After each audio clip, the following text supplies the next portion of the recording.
Shalom, everybody. Rabbi Shapira. We are in a very serious time right now in human history. Yeshua teaches us that the days that he will return will be the days of Noah. And because of that, we're releasing a two-part series for you, our viewers, to understand and to explain to you what is the days of Noah. As you know, I wrote the book, The New Hamas. Now, this book is a book that I urge everybody to get. The Lord laid this book upon my heart already before October the 7th. October the 7th just gave me the final trigger to release it to you. And today, during this week of Parashat Noah, we are going to enter into the day of Noah, to this very special series that is coming before you. I urge you to listen to part 1 and to part 2. Now, part 1 is being a course inside our yeshiva.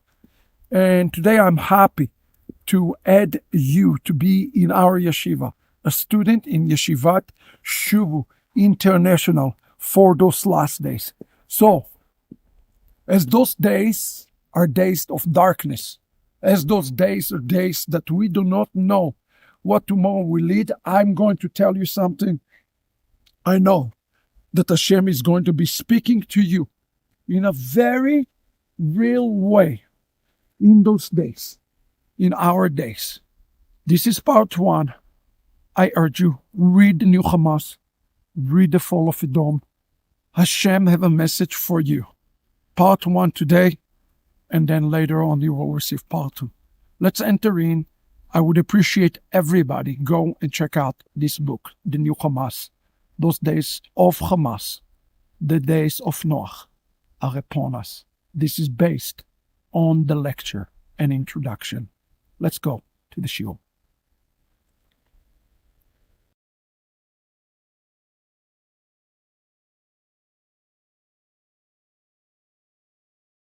Shalom, everybody, and welcome to a very special course, Decoding the New Hamas, the great organized chaos, and the coming of Mashiach.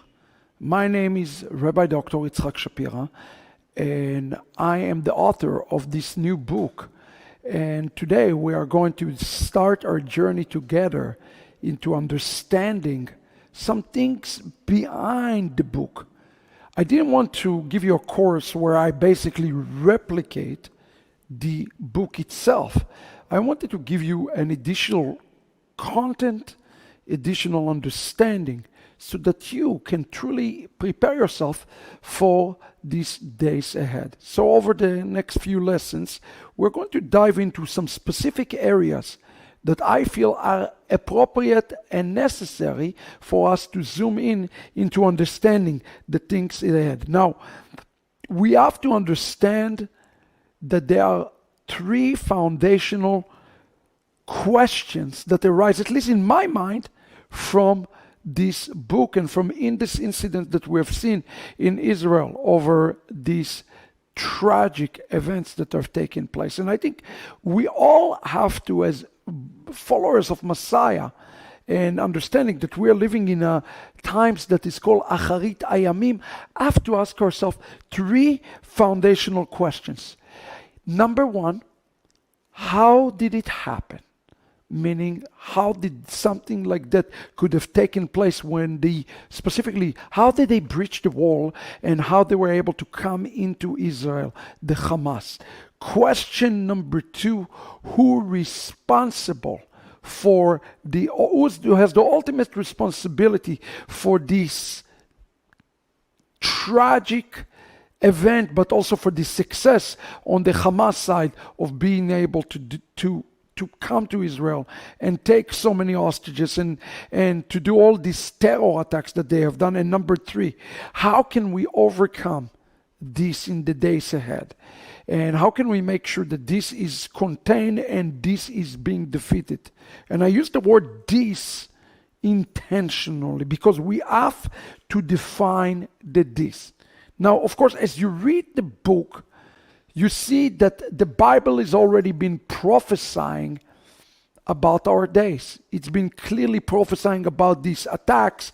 It's been prophesying about what everything is being prophesied, from the hostages to the tunnels to the beheading to Gaza to what's going to happen to Gaza. Everything has been prophesied. But as student of prophecy, there are several principles that we're going to look at throughout the course that I believe are very important for us to understand in the days ahead as we're moving forward in trying to get a grasp of what is happening in Israel. I've specifically outlined for you 7 principles, and I'm not going to go through all of them in great details, but I think it's important to understand them and to list them as we're understanding prophecy before our eyes. Number 1, we have this expression, Maaseh Avot Siman Labanim. We're going to look at that. Maaseh Avot Siman Labanim, meaning that God is giving us a roadmap from the fathers to us, the sons, today. Number 2, what I call from a closed mem to an open man. This is a very important principle. It's going to be one of the main principles we're looking at today, meaning God wants to reveal himself in the world, but there is a transition of how God is going to reveal himself to the world, and we need to understand the transition of how God will choose to reveal himself in the world. This is something very important. Number 3, this is important. Deuteronomy chapter 34 says, "Velo kam navi b'Yisrael ke Moshe." We got to treat the Torah as the book of prophecy. Moses is the greatest prophet according to the Torah itself. So we have to look at Moses' life, brothers and sisters. We have to look at Moses' life as prophecy. Moses, the Torah, is the greatest prophetic tool before us into understanding what is happening right at this moment in Israel. So please make yourself a mental note. Moses is not just the giver of the Torah, the giver of the law. He is also a prophet. Number 4, Ma she'aya ihyeh, meaning that all prophecy is cyclical in nature. If we want to understand the conflict, if we want to understand the Hamas, we have to go backwards. We have to go backwards and understand them in a proper setting. This is very important, brothers and sisters, that we will do that. And number 5, for the sake of Mashiach, I call this one, number 5, meaning that everything that is happening on the world, for good and for bad, it's only for one thing: to hasten the coming of the Mashiach. All things are done for the sake of our Messiah, for his coming and his return. Number 6, the mirror of the Shamayim and the Aretz. This is a very important principle.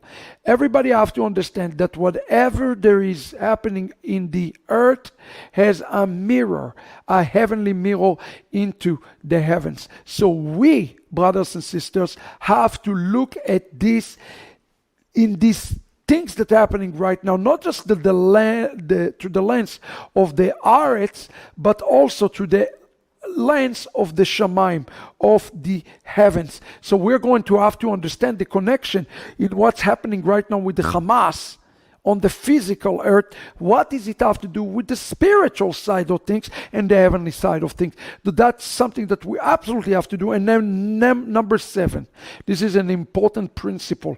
God call it midah keneged midah. This principle, midah keneged midah, mean that God always give measure for measure.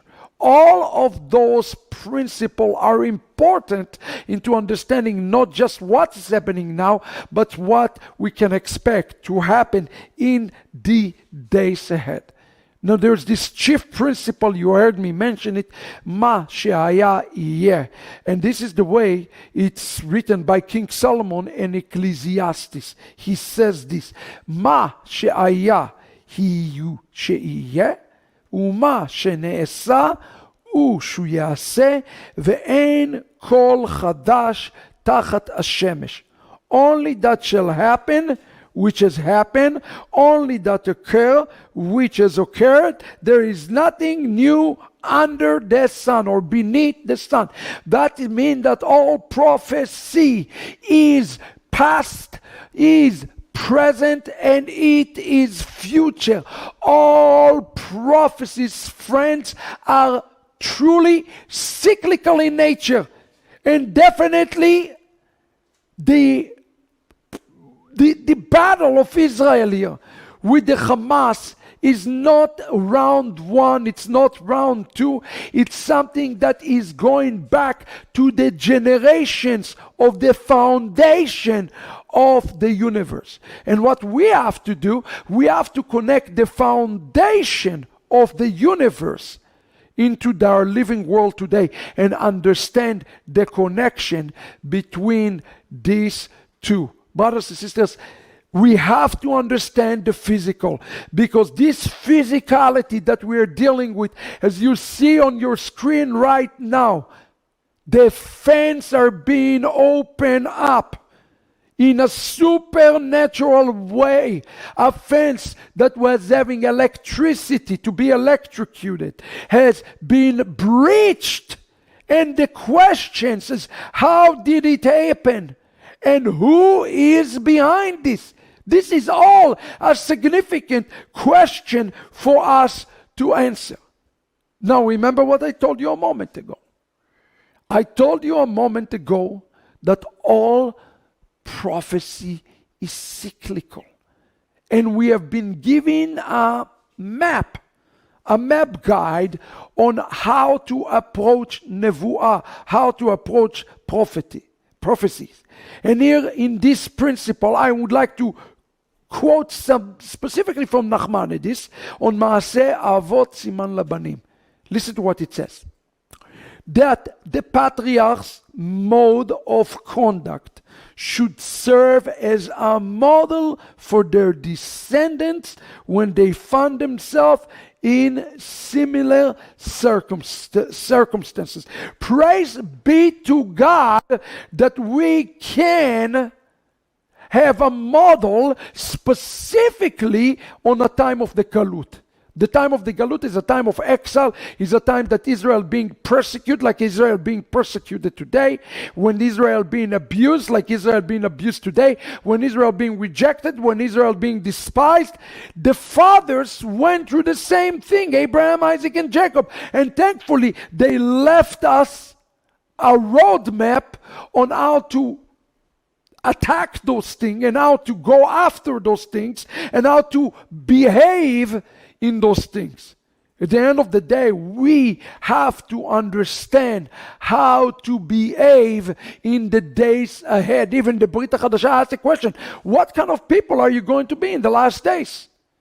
Listen to what it says in Tur Aroch on the time of Galut, meaning before the coming of the Mashiach.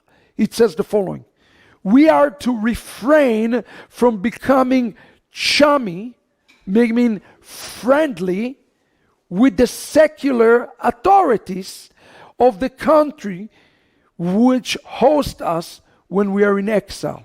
Seeing then friendliness by such rulers reflect only what they can get out of us and not what we can get out of them.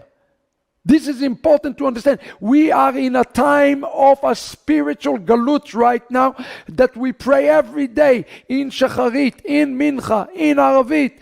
Amachzir Shchinato LeTzion, where we're crying out to Veshikaina to return to Zion. And even what's happening right now in Israel should explain to us how much we need God, how much we need His protection, how much we need His ashkacha, how much we need His supervision. Now the rabbis, the works of the Father, the Son of the Son, to the sons, have derived this law from the relationship between Jacob and Esau. This is going to be very important to us as we are decoding some of the aspect of our new book. Now listen to what it says about them by our sages. And I quote, "The years of Yaakov's life were 147 years. The parasha is closed," meaning we do not have a customary separation of words, lines, or letters between the last portion and this one. There are two reasons for this. Pay attention. The exile was about to start, and the hearts of the Israelites become closed due to the progressive increasing difficulties in their daily life. I want to stop there because this is going to be very important to us as we're trying to understand the answer. How come the wall was opened up? Today we're going to look at the Bible and try to get the answer to this question. Now the rabbis tell us here, in the life of Jacob, there is a time and there is a season where the exile was to become, and Israelites' heart were closed. The Israelites' heart was closed. Now listen to the second reason that is mentioned. Yaakov wanted to compensate for their feeling that the deterioration in their lives was about to take place by revealing to them the glorious future in store for them after the redemption.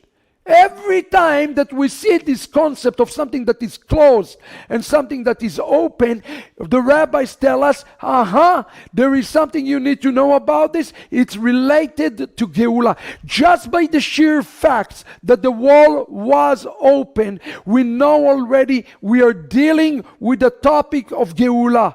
This is important. We are in a time of Geulah. We are in a time of redemption. Let's continue forward. However, he was unable to do so. Why? In other words, Yaakov's channels of communication with the celestial region had become closed. He had announced that he would reveal them what will befall you in the end of the days, in Genesis 49:1.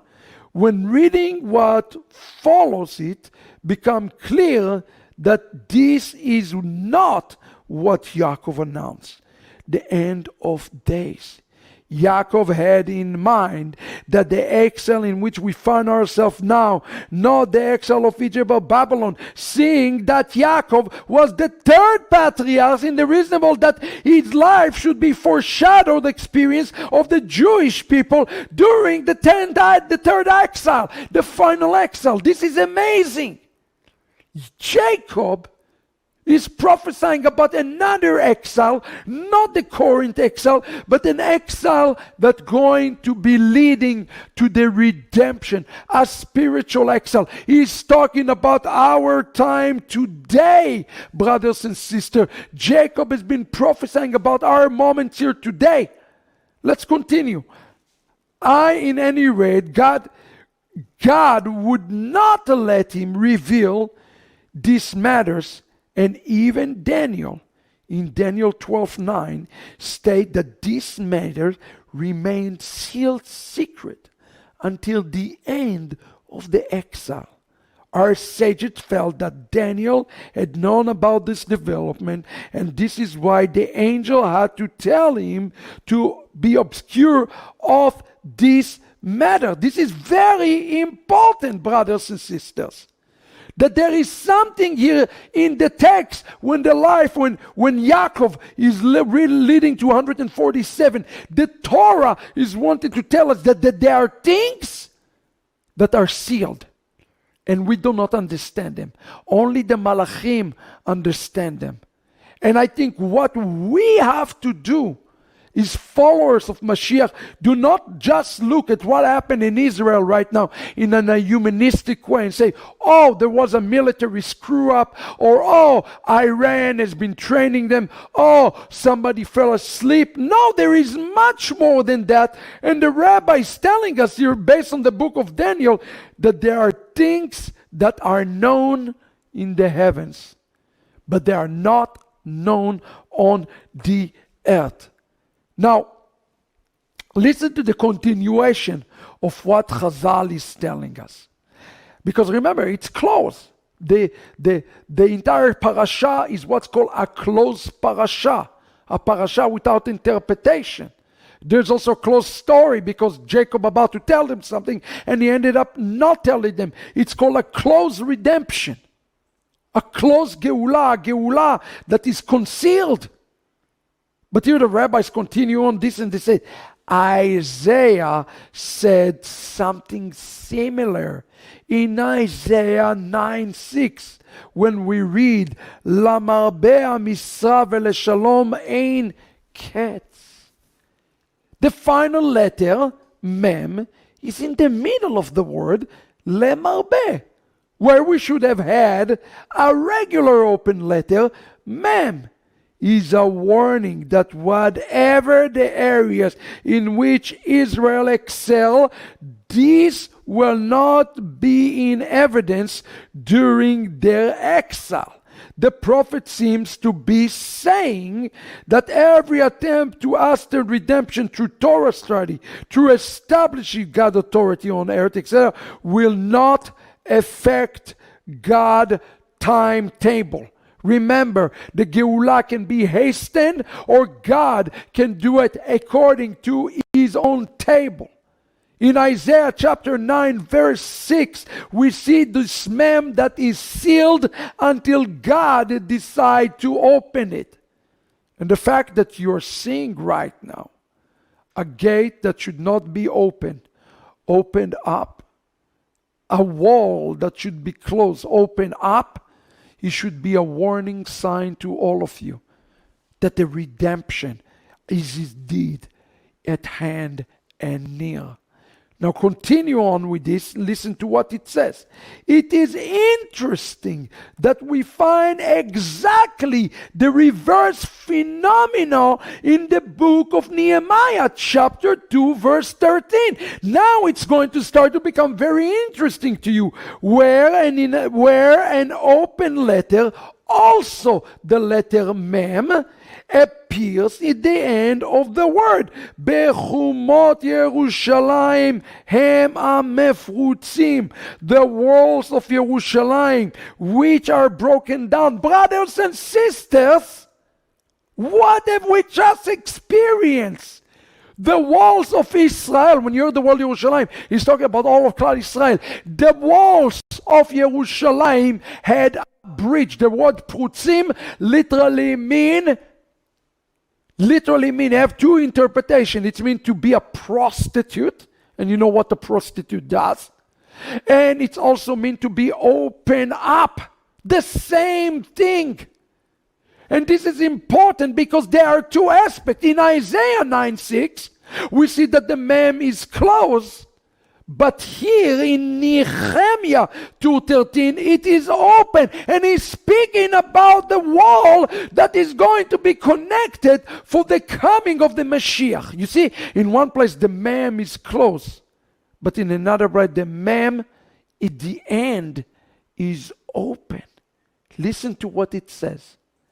A Midrash comments on this verse that this is an allusion that whereas when the walls of Jerusalem, which are now open, meaning broken down, were still closed, intact, such as during the period of the temple, God's authority which has been closed, meaning not in evidence during the period, will re-emerge and reassert itself as a result of the Jewish people learning their lesson during the time of a harsh exile. The fact that the walls of Yerushalayim are open up. Remember, brothers and sisters, that Zion belongs to Hashem. But the openness that is happening right now in the breach of the walls should be a sign, a warning sign for all of us that the return of the Lord is imminent. But wait, the rabbis did not conclude it there. They continue. Listen to this.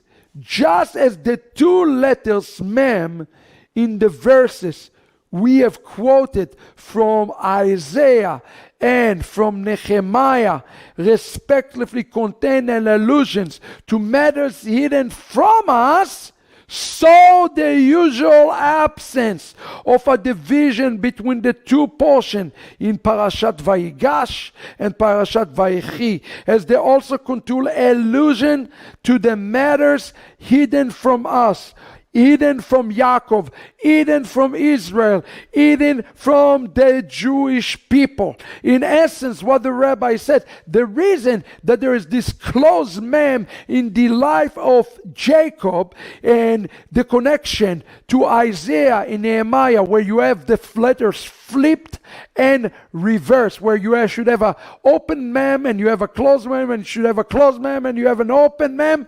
It's talking about the things that are hidden. And the things that we need to understand today that are hidden is what on the earth could have caused something so tragic, something so terrible to happen to the apple of God's eyes. Here is the question that I want you to think about.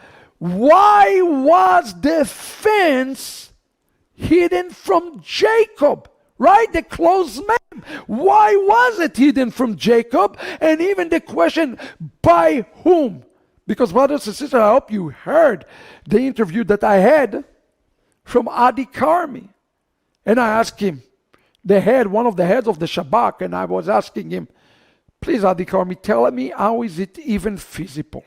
How is it even possible that something like that will take place?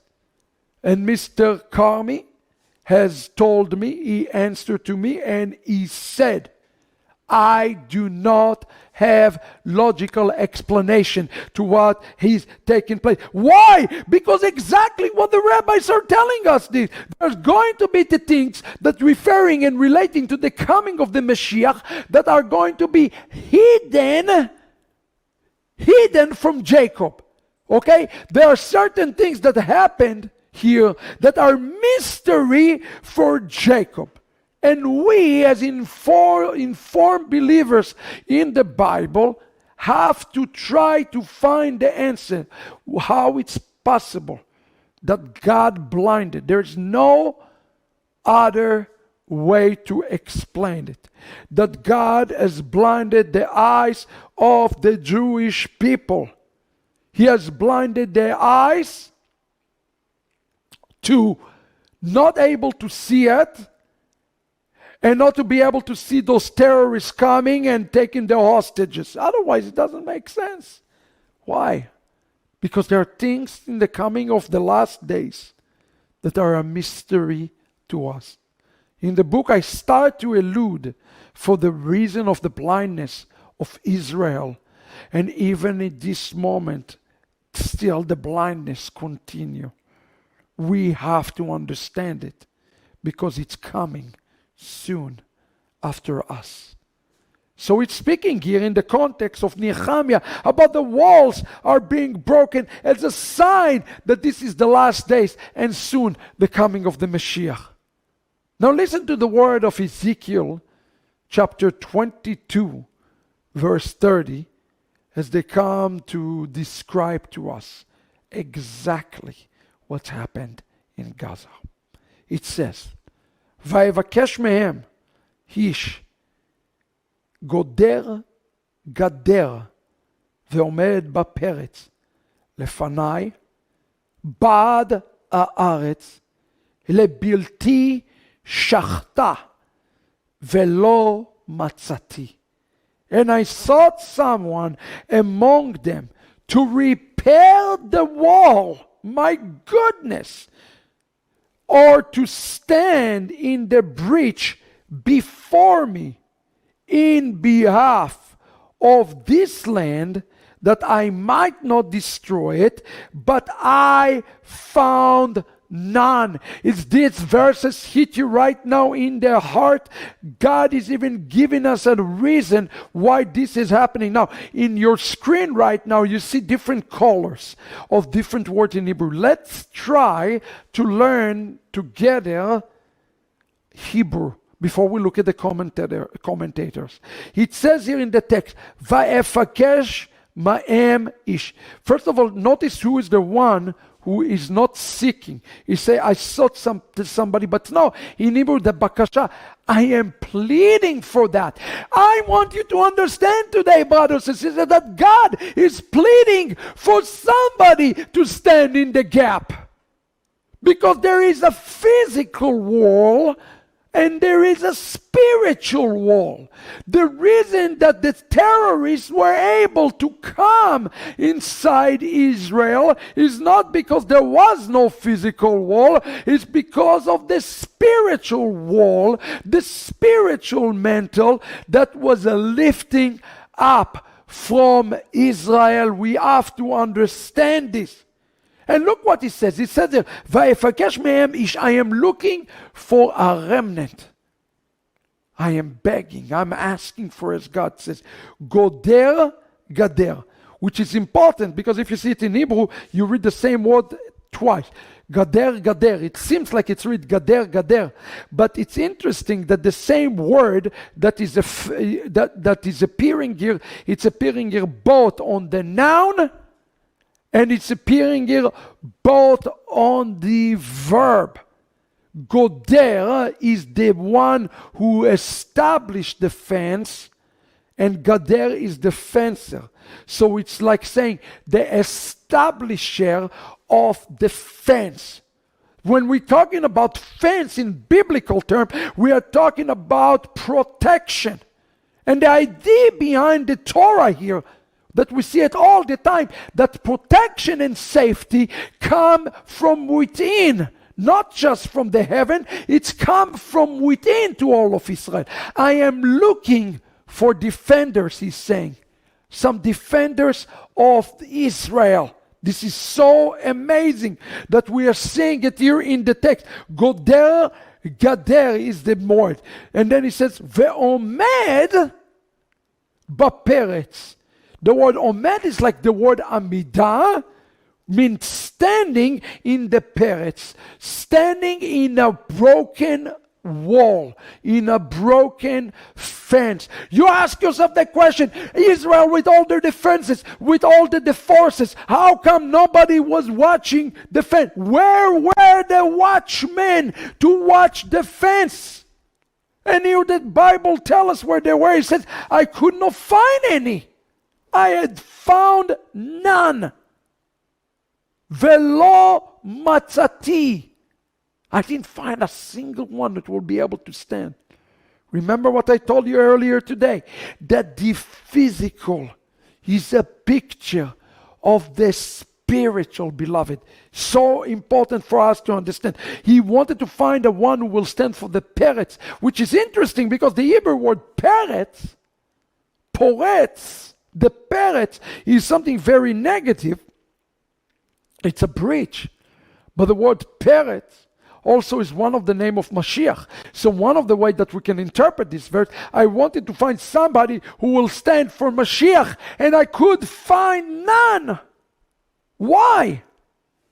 Because he say, I want him to stand lefanai, to be transparent with me. But here is in yellow, you see on your screen, be'ad haaretz, for the sake of the people.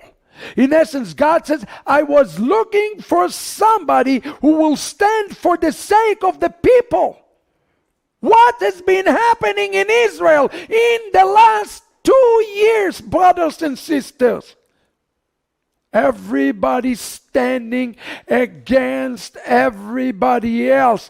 Every Jew is standing, and then another Jew. Brothers and sisters, you need to know the truth of what's happening in Israel. And we are going to be talking about this in the very next episode, because we have to understand what is this sinat chinam look like. Be'ad haaretz, not for the land, for the people. I wanted somebody to stand for the people. Why? So I will not shachta, from the word shochet, from the word the destroyer.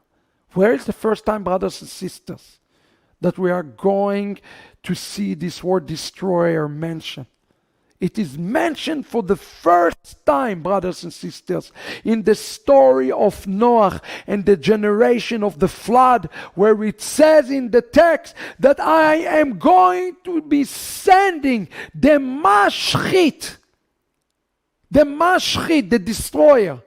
By the way, I explained in the book, the Mashchit, the destroyer, is the word Mashiach tam. The destroyer is the Messiah himself. Why? Because he's a judge. He's coming to judge. The Mashchit. He's coming as a destroyer, beloved. But as he coming as a destroyer, he says, I could not find a person, therefore I have to send the Mashchit. Understand something what I'm telling you today? That God does not want to destroy the world, but He created the world in half mercy and half judgment. And if there is not more mercy than judgment, He by definition have to destroy the world and do a great reset for all of humanity, because He's a just God. He is a just God. And He's going to do things justly in those days. And we should know that and understand it, that He is truly a just God. He doesn't want to bring the Mashchit. He wants to bring, on the contrary, He wants to bring healing to the land. But He says, I have found none. Certain things that are happening, like what we have experienced, are hidden intentionally from the eyes of Israel for this purpose. And we are trying to understand. So I explained to you that there has been a closing and an opening of a letter of Mem. Both represent the coming of Mashiach. And the open Mem, like in the walls that were open, is a sign that the redemption, that the Geulah are near. We learned that in the last year. And again, if you have questions, feel free to reach out to me. I would love to try to answer it. But we're still left with a fundamental question that we have to answer today. We look at those different principles, like the work of the fathers, the sign for the Son. An example, Mashiach, what have happened will happen again. And Midah Keneged Midah, we will look at in the days ahead, and many, many more. But the fundamental question that we have to ask ourselves is this: why was the fence hidden from Jacob? And by whom, and how is it possible? In the last shiur, I started to answer this question, and we look at Ezekiel 22:30. Today we'll be also in Isaiah in the next two shiurim. But in Ezekiel 22:30, because this word that is appearing in the text twice, goder, gader, is the key for us. God says, I looked for a person or for people to be those who are established there of the fence, and they standing in a place called the Peretz, which today we'll understand why it's so important, for the sake of the people. But because I didn't want to destroy the land, but I could not find one. This is very important today, that we understand that God is looking today for a spiritual fence for the people of Israel. And He's been looking for that now for the last 2 years. But Israel has turned against itself. You should know the truth. As a matter of fact, the same prophet, the prophet Ezekiel, repeat the same thing that we have just heard in Ezekiel 22. Is repeated in Ezekiel 13:5. Listen to this. לא עליתם בפרצות ותגדרו גדר על בית ישראל, לעמוד במלחמה ביום אדוני. You did not enter the breaches and repair of the wall. My goodness! For the house of Israel, that they might stand up to the battle in the day of the Lord. When we see what is happening right now in Israel, and we see those passages from Ezekiel, you know, brothers and sisters, that the day on the Lord is imminent. And he is accusing them. He said, you were not willing to be part of the repair of Israel, the repair of the breach of Israel. And when we're talking about a breach here, or this fence here, and the breaches here, we are talking about spiritual breaches, not physical breaches. Remember, God created the heaven and the earth in parallel. There is a spiritual force that is being breached around Israel that allow Hamas to come on in to the land. And here he says, it's talking today, you were unwilling to be a repairer of the walls of Israel. Who is he talking about? What does that mean? Does that mean that we did not buy enough F-16s? Does that mean we don't have enough tanks? Does that mean that our intelligence or the IDF are not strong enough? I don't think so.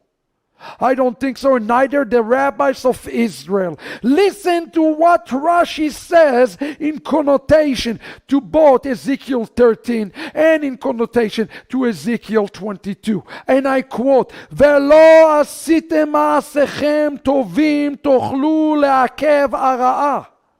My goodness, you did not perform the mitzvot to delay the evil. Who is the one who is coming to Israel today? Who is this Hamas? You have one word for the Hamas, is the word evil. Evil. The word Hamas, according to the Targum, is translated in Aramaic, both in Onkelos, both in Targum Yonatan, as the word kidnappers. What did Israel has been dealing with right now? With kidnappers. Those who kidnap. Why were the kidnappers allowed to come into the Israel? Why were they successful? Rashi is giving us an answer today that we all have to digest, and digest it clearly, because the Hamas, the kidnappers, that's the Aramaic word, have another word to it. And it's the word evil. And here Rashi is telling us that all of it is taking place because we did not perform enough mitzvot. Which mitzvot does Rashi is speaking about, brothers and sisters? Ve'ahavta lereacha kamocha. You should love your neighbor as yourself. We are talking about a mitzvot bein adam lechavero. It's not a coincidence that this has taken place in Simchat Torah. Do you know that 3 days before that, secular Jews and religious Jews were arguing whether or not we should process the Torah in the center of Dizengoff, in the center of Tel Aviv, not to be around those secular Israelis.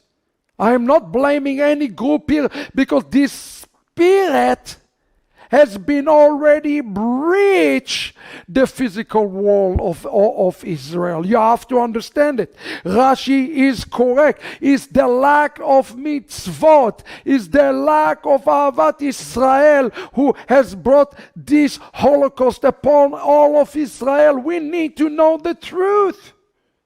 But Rashi is not alone in this interpretation. Listen to what the Radak, Rabbi David Kimchi, say on the same exact verse. And I read you straight from the Hebrew. Klomar, beyom af Adonai ugizrato, וכן תרגם יונתן, ביום רוגזה דאדוני, כי אם עשיתם כן מעשיכם, היו עומדים לכם במלחמה, ולא הייתה שולטת בכם יד אויביכם. In the day of the Lord is when the decree according to Hamas happened. תרגום יונתן. Can it be that we have entered already right now to the day of the Lord? I am not here to tell you that we have entered to the day of the Lord already, but even those prophecy is not something that happened like that, friends. This is not prophecy. They are more like taking water, putting on the pot, and let the water boil. There is a transition for even the Yom Adonai to come, the day of the Lord. And it could be very well that the decree that bringing the day of the Lord right now that is taking happen, it's called in Hebrew, look in the Aramaic, it says the Radak, Bayom Rogza of Hashem. Which means the day that Hashem got angry. Wait a second, Rabbi Shapira, are you telling me that is Hashem behind it? I thought that the terrorists are the bad guys. I want to explain to you very much that the Holocaust that took place on October the 7th is a direct product of our doing. Not God doing. God, however, seen it. And he know what he has called the Jewish people to be like. So he's saying, time out, I'm taking out time out, and I'm doing a reset here. Our people, my chosen people are going the wrong way. And because they are going away, I am going to do exactly what Targum Yonatan translates, Bayom Rogza. It's like saying the day God became angry with us. Make no mistake, God is judging us today for this. But listen to what it says here. The Radak says, if you do mitzvot, your action will count as merit or in merit during the war. Otherwise, the enemy will control you. Unbelievable. Israel has been losing this war, have been blinded because the enemy right now is controlling Israel.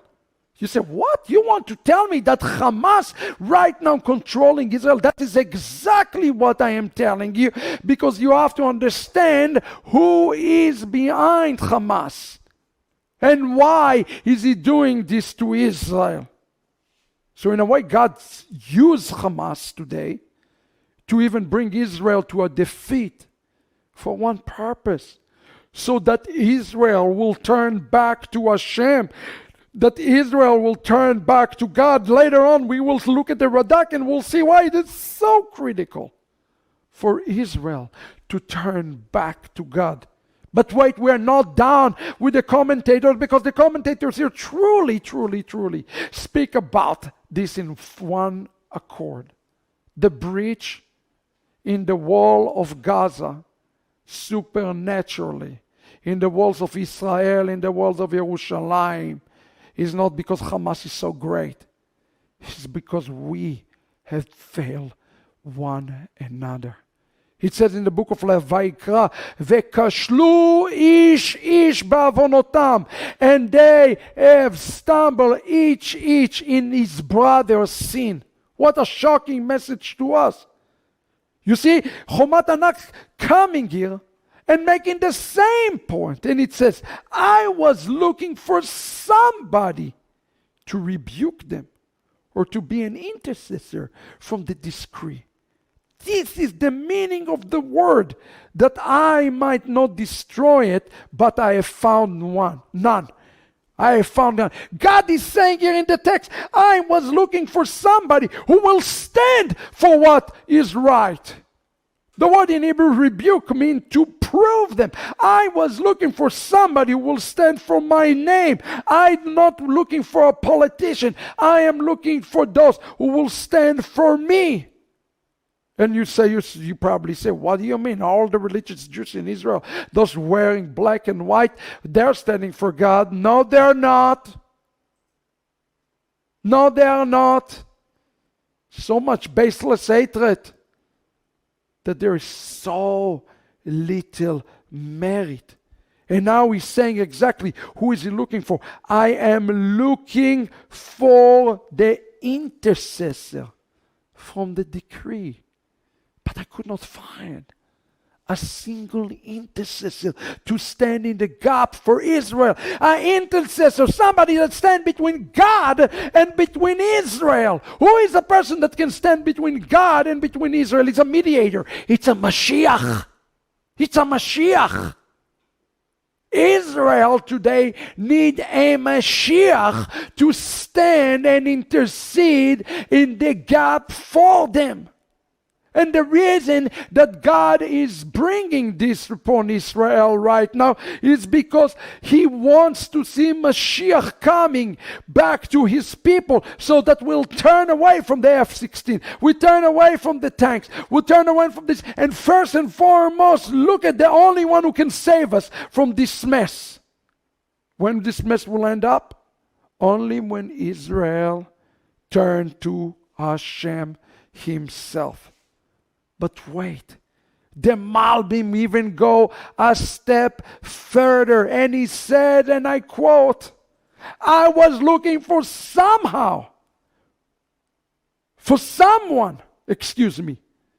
who will repair the breaches of the generation, or at least to stand in the gap, and that his merit will protect the generation, so that the destroyer will not come and harm.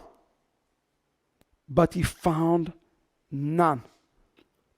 Listen to what the Malbim is telling us here, brothers and sisters. I was looking for somebody, because I am pleading, I am begging, the Malbim explains, who's somebody who will repair the spiritual breaches, okay, of the generation, or at least to stand in the gap, and that is this merit that will protect the entire generation so that the destroyer will not come and harm. But he found none. Therefore I will pour out my indignation, which is the great judgment. What a shocking message for us today. What Israel is needing is somebody who is a protector of the generation, a savior of the generation, somebody like a Mashiach, and somebody who can bring zechut, merit, to Israel. This is important to understand, that when Israel do action of the Torah, there is zchut, there is a merit. But when Israel have baseless hatred among us, there is the chovah. And what it's saying here, there was not enough chovah, there was not enough zchut, there's so much chovah, that God looked at the Jewish people, He said, wait a second, I'm looking at the Jewish people, I'm looking at the apples of my eyes, and I am seeing that there is not enough zchut. God doesn't like it. Do you think God wants to destroy anybody or anything? No. He wants His people. He wants His apple of His eyes. He wanted so much that He says, I will do everything in my power to bring Him back, even if it's mean that I have to make a hole in the fence in Israel and to hurt them and to punish them. Why? So that they will return back to me. I know that this is hard for us to think about this in the context of what is happening, but you have to understand that the physical Hamas that Israel is dealing with right now is just a pawn. It's a pawn in those great scheme of things of what is happening. God allow evil. God allow chaos. He is allowing it in order to have his people back right now. But God allowed it, but it is us who choose it. I want to make it very clear for everybody here. And the Radak go on and said, he said, perhaps, maybe, there is a man who will fence the breaches so that they wicked will not cross over. The breaches are the transgressions. And the one who is standing in the gap prevents the fence breaker in order to restore them to the way of goodness. He is standing before me to pray for the Aretz, for the land. Remember what it says, so that it won't be destroyed. Similarly, it is somebody like Moses. And here the Radak quote Moses. But before we get to the verse that he connected and he quoted Moses, I want you to understand what the Radak is telling us here. It says, maybe there is a man who will be able to stand in the gap for us so that the wickedness will not pass. Why do you think that the wickedness of Hamas was able to pass? The only reason it was able to pass, because the wickedness of Hamas, violence, is already inside Israel. It has been inside Israel all along. The way Israel treats Israel is in the spirit of Hamas. And I don't want to equate Chas v'chalo shalom, what the physical organization of Hamas has done to what is happening inside of Israel. But I want to tell you this, that the same baseless hatred, the same DNA is already come inside Israel in a sneaky way. The same spirit that trying to remove the authority from God from the heaven is already has been put into Israel. And the Mashiach, similar to Moshe Rabbeinu, somebody like Moshe, has the responsibility to stand for the Aretz, stand for the people. Who will today stand for Israel? The Prime Minister? I don't think so. The Knesset? I don't think so. The rabbinic authority? No, I don't think so. They are just as corrupt.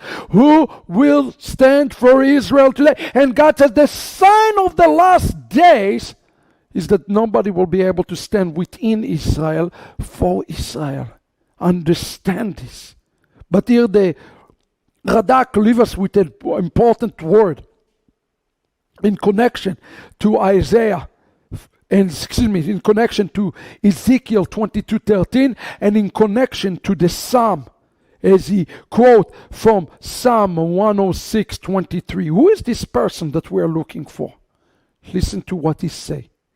Vayomer להשמידם, לולי משה בחירו, המד בפרץ לפניו, להשיב חמתו מהשחית. He would have destroyed them had he not, if he's not had Moses, his chosen one, confronted him in the breach to avert his destructive wrath. Another Moses. We need today, brothers and sisters, another Moses. If Israel had today somebody like Moses, somebody like Moshe Rabbeinu, who said it, he says in Deuteronomy, stood in the heaven and stood in the earth in the behalf of the people, none of this would ever happen. And here the text says that Moshe himself was able to stop this from happening, to stop the plagues. And a matter of fact, listen to what the Ramad says on Psalm 106:23. I found it very interesting. It says, and although those who have made the golden calf forgotten everything, and they walked, and I'm paraphrasing from the Hebrew, and they walked after the vanity and became vain themselves, to the point that they were justified a complete destruction. If it wasn't for the prayer of Moshe that was able to fence the breach of Israel that was created by the sin, and to return the wrath of God, not to give the justification to the destroyer himself, to destroy Israel, God forbid. We see the word, he would have destroyed him had Moses, he is not chosen one, not confronted him. That's what he says. It is known, it says. Listen to the Ramad. It is known that if there is no judgment, if there is no din below, there is a din above. Therefore Moses was hurrying to do a din on earth through the sons of Levi. And even though from the days of the golden calf, he have done a repair of the breach so that there will not be destruction, similar to the action of Pinchas, who have done din below, and the plague inside of Israel stop. That the mighty one of Israel was required the prayer of Moshe to restore the Chema and to say, I will not destroy them. Because he was willing and ready to destroy them, as the Torah was saying. But God, he did not want Israel to be destroyed, his own son.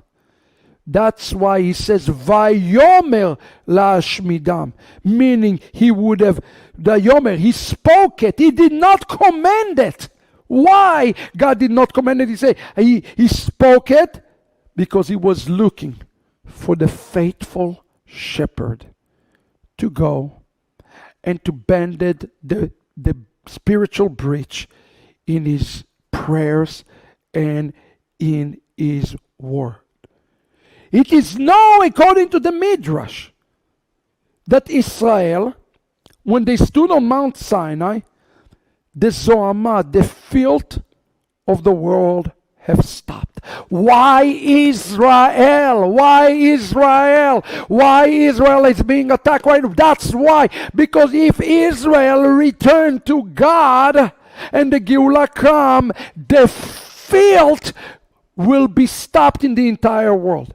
The Hamas will be defeated. You have to understand. The nations are not important. What's important in Israel?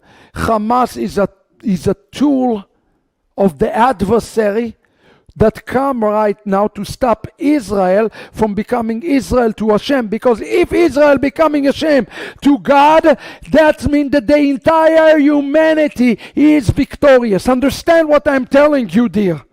This is important.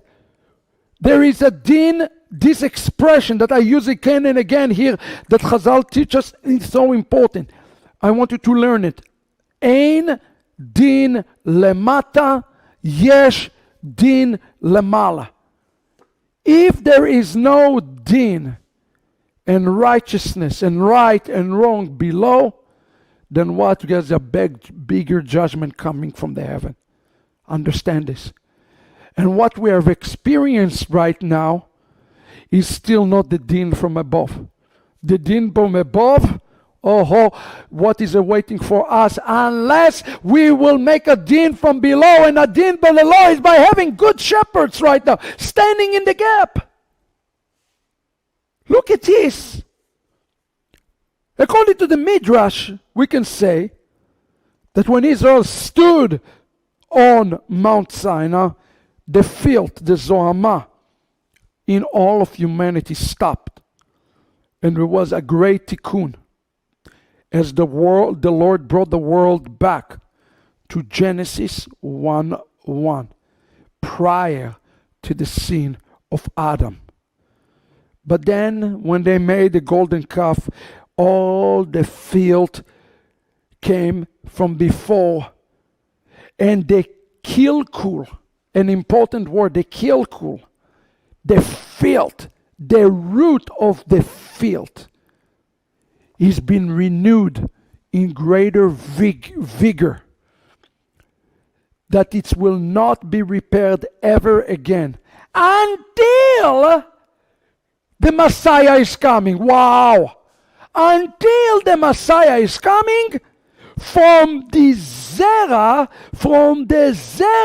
of Peretz. Brothers and sisters, again, I want you to hear the Ezekiel 22:30 one more time. And I sought somebody among them to repair the wall, to stand in the Peretz before me. You see the word here, the Peretz? It's the same word that is used here by the Ramad.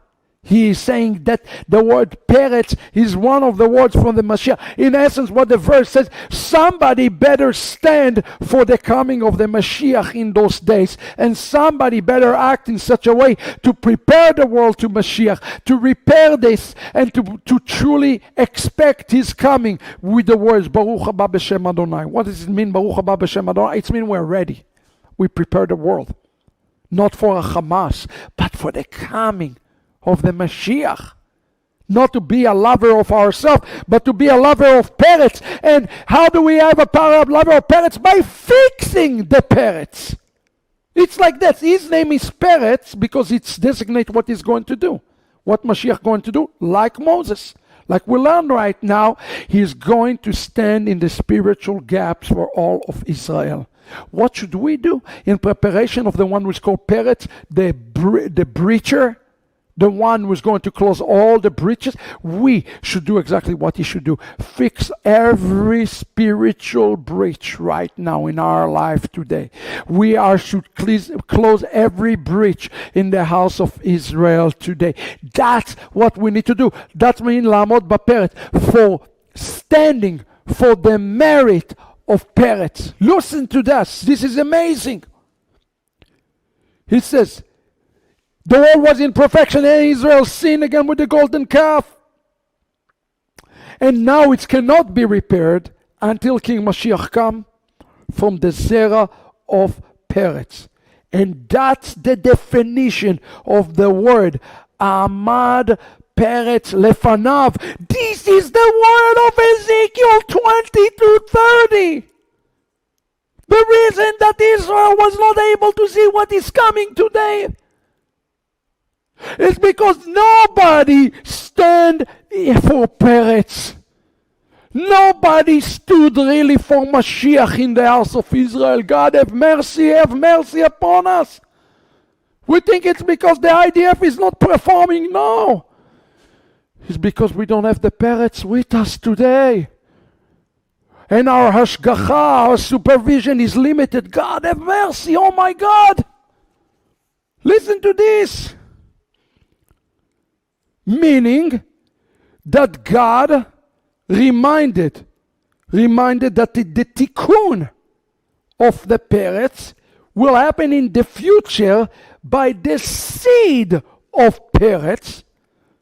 And we know who is the one from the seed of Peretz. His name is Yeshua. And this is the only remedy from taking the rat and returning away to the rat. Because all will be fixed in the generation of Peretz, in the generation of Mashiach. Between this and this, our Heavenly Father, who is merciful, he will take and will accept his sons, even if they are not fully repaired through Peretz. And then we will know the end. Beloved, today we need the Peretz more than anybody else. And not only that we need the Peretz, we need to take upon ourselves the identity of the Peretz. Meaning, do all the tikkunim that we absolutely have to do in our life. So what do we need? What Israel needs? Brothers and sisters, put in a big bullet point for you today. To stand, we need another Moses to stand in the gap for Israel. You remember what the Malbim says? What Hashem is looking for in the world, what is Israel is needing right now. The wall has been breached in Gaza, brothers and sisters, because we are lacking zchut, because we are lacking the merit. That's why it is been breached. And you have to know the truth of those things. You see, in Genesis 1:1, it says a verse that all of you understand. Bereshit bara Elohim et hashamayim ve'et haaretz. And then it's talking about the Tovavo. And in chapter 2, it says, Vayachulu hashamayim va'aretz. And then we see the name of the Lord mentioned, but it does not mention as Elohim. He is mentioned as Yod, Hey, Vav, A. What is the difference, brothers and sisters, between the name Elohim and his literal name? Yod, Hey, Vav, Hey, the name that we are not pronouncing. The difference is that each name of God represents his different attributes. Understand that. The name Elohim is an attribute of judgment, always. Vayachulu hashamayim appear with Yud Vav. Why? Because think about it. Bereshit bara Elohim et hashamayim ve'et haaretz. What he created first? He created the heavens. What is the primary attribute of the heavens? The primary attribute of the heavens is judgment. Judgment. In the world above, the world of judgment. But when he created the haaretz, vayachulu hashamayim v'haaretz, when God created the earth, it says Yodei Vavei, which is different. Is judgment 50%, but also mercy 50%. God has combined judgment and mercy with much more mercy when he created us and when he created the earth, not like the heaven. He's created all those things in the middle of mercy. So what is he doing right now? Rather than just destroying all humanity, he is giving us an opportunity to similarly to enter to the ark. He opened a breach. He let Israel suffer as a warning so that Israel can run to him. The Teva, the ark, is like this closed letter mem. He said to Israel, run to me now so that you will have the merit. I don't want to be Elohim to you. I want to be Yod, Hey, Vav, Hey to you. What is the opening in conclusion for today's shiur? What is the opening of this mem revealed to us? Now you understand what is this opening mean. Lack of merit. But what is it really is telling us today is two principles that I want you to take to the bank. Number one, the opening of the fence revealed to us the mem, meaning God appearance is imminent.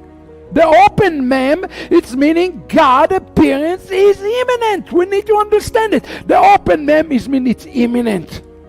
His return is imminent. And all of Israel understand it. And conclusion number two. The fence was not open because of Hamas. Not the physical terror of Hamas at least. But first and foremost, this fence was opened because of lack of merit or lack of a good shepherd in the house of Israel today. That is what we have to pray for the shepherd, the good shepherd, to return back to Israel for the merit. And may Israel will have many, many acts that bring merit to the entire state of Israel. The lack of merit, brothers and sisters, is the reason where we at today